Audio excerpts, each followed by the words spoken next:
देख end of the day सिर्फ B2B पे तो नहीं बिकने वाला, तुमको ये दुकानों को बेचना ही पड़ेगा। अब बेच मेरे से बड़ा दुकान का नेटवर्क किसी के पास नहीं है। हम भी बना लेंगे। बोट की शुरुआत 2016 में as a cable manufacturing company की तरह होती है। उन दिनों एप्पल के केबल चार्जर्स बहुत ही वीक होते थे, टफ नहीं होते थे और आसानी से टूट जाते थे, तो बोट ने इन्हीं को ही देख के टफ ब्रेडेड एप्पल के केबल चार्जर्स बनाना शुरू किया था। फर्स्ट फॉरवर्ड टू 2023 दोस्तों, बोट आज इवॉल्व कर चुका है फ्रॉम केबल्स कंपनी से smart watches, speakers, earbuds, headphone वाली कंपनी से, और उसी के साथ इंडिया में वो वेरेबल्स की लीडिंग पोजीशन पे है और दुनिया में वो टॉप 4 में आ रहा है वेरेबल्स में। तो चलिए जानते हैं आज की बोट ने एक्चुअली में इसे कैसे किया। तो बिना देरी किए चलिए आरंभ करते हैं। सबसे पहले बोट के टारगेट कस्टमर्स को समझते हैं कि एक्चुअली में उनके टारगेट ऑडियंस है कौन। इसको समझने के लिए आपको इस चार्ट को देखना पड़ेगा। इंडिया की जो वेरेबल्स की मार्केट है दोस्तों, उसको हम 4 कैटेगरीज में डिवाइड कर सकते हैं।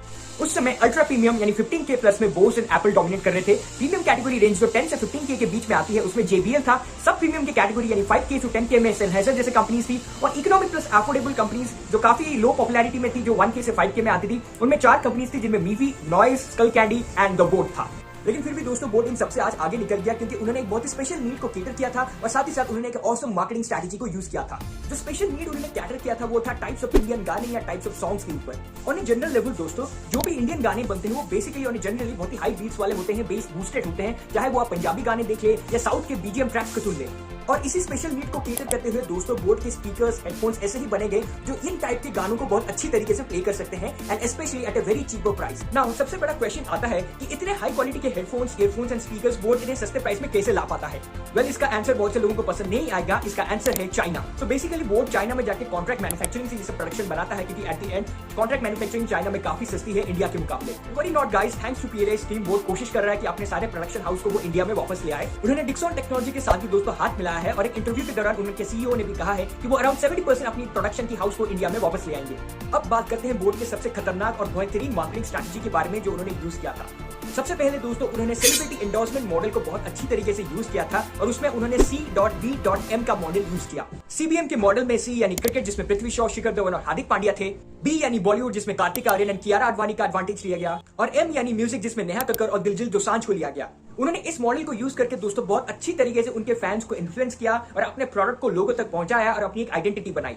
इसके बाद दोस्तों उन्होंने इवेंट मार्केटिंग को यूज किया जहां पे बहुत सारे इवेंट्स पे उन्होंने कोलैबोरेशन एंड स्पॉन्सरशिप किए। एग्जांपल के तौर पे बोलूं तो लैक्मे फैशन वीक हो जाए या सनबर्न जो एशिया के सबसे बड़ा म्यूजिक फेस्टिवल है उनमें बोट का कोलैबोरेशन होना, या इंडिया के सबसे बड़े क्रिकेट फेस्टिवल IPL पे स्पॉन्सरशिप करने से उनको बहुत ज्यादा फायदा हुआ। नाउ सबसे इंपॉर्टेंट क्वेश्चन, ऐसे मार्केटिंग स्ट्रैटेजीज यूज करके उनको फायदा तो हुआ, लेकिन एट द एंड किस तरह का फायदा हुआ?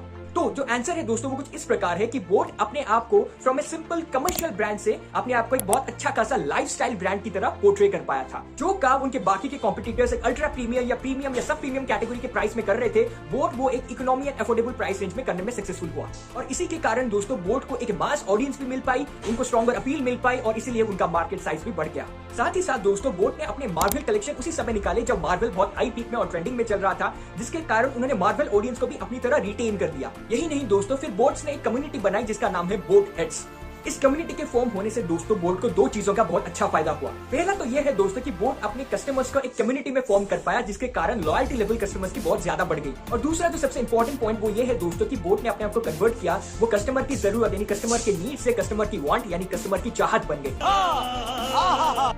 और आज के जमाने में भले ही उनके कॉम्पिटिटर्स भी ये सेम बिजनेस मॉडल यूज कर रहे हैं, बोट इस फील्ड में अभी अकेला नहीं रहा है। लेकिन बोट को हमेशा से 3 चीजों का एडवांटेज था दोस्तों। वो ये था कि वो फर्स्ट मूवर था, वो फास्ट मूवर था और उस समय के ब्लू ओशन स्ट्रैटेजी इस बिजनेस मॉडल को माना जाता था, जिसको बोट ने बहुत अच्छी तरीके से यूज किया मार्केट को कैप्चर करने के लिए। तो गाइस अगर हम इनके प्राइस के सेगमेंट को ध्यान से समझे तो कहीं ना कहीं आपको पता चलेगा कि इनकी टारगेट ऑडियंस कहीं ना कहीं high school student, college student या जिनकी अभी अभी नौकरी लगी है, जो न्यू एम्प्लॉयज है, जिनके पास ज्यादा पैसा नहीं है, वही लोग थे।